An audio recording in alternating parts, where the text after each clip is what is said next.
മഴ തോർന്ന പോലെയുള്ള ഏകാന്തതയാണ് ഇപ്പോൾ എൻ്റെ മനസ്സിൽ. ആർത്തിയോടെ ഞാൻ വായിച്ച പുസ്തകങ്ങളിൽ നിന്ന്, അഭിനയിച്ച് മതി വരാഞ്ഞിട്ട് വീണ്ടും വീണ്ടും വായിച്ച തിരക്കഥകളിൽ നിന്ന്, അരങ്ങിൽ നിന്നിറങ്ങിയിട്ടും ഹൃദയത്തിൽ തന്നെ തങ്ങി നിന്ന കഥാപാത്രങ്ങളിൽ നിന്നൊക്കെ MT സാർ പോയി.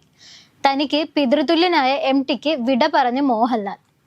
പഞ്ചാഗ്നിയിലെ റഷീദിനെ പോലെ, സദയത്തിലെ സത്യനാഥനെ പോലെ MT സൃഷ്ടിച്ച കഥാപാത്രങ്ങൾക്ക് ജീവൻ നൽകാൻ കഴിഞ്ഞതിൽ പരം ഒരു ഭാഗ്യം ഇനിയില്ല.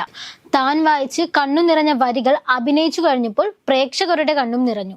അതിൽ പരം ഒരു സംതൃപ്തി ഇനി എനിക്ക് കിട്ടാനില്ലെന്നും മോഹൻലാൽ. സദയത്തിലെ അച്ഛൻ ആരാണെന്നറിയാത്ത വേശ്യയിൽ ജനിച്ച സത്യനാഥന്മാർ ഇനിയും ഉണ്ടാവാതിരിക്കാൻ ഒരു നിമിഷത്തെ മാനസിക വിഭ്രാന്തിയിൽ തെറ്റ് ചെയ്യുമ്പോൾ സത്യനാഥന്റെ കണ്ണിൽ ഒരു തിളക്കമുണ്ടാകുന്നുണ്ട്.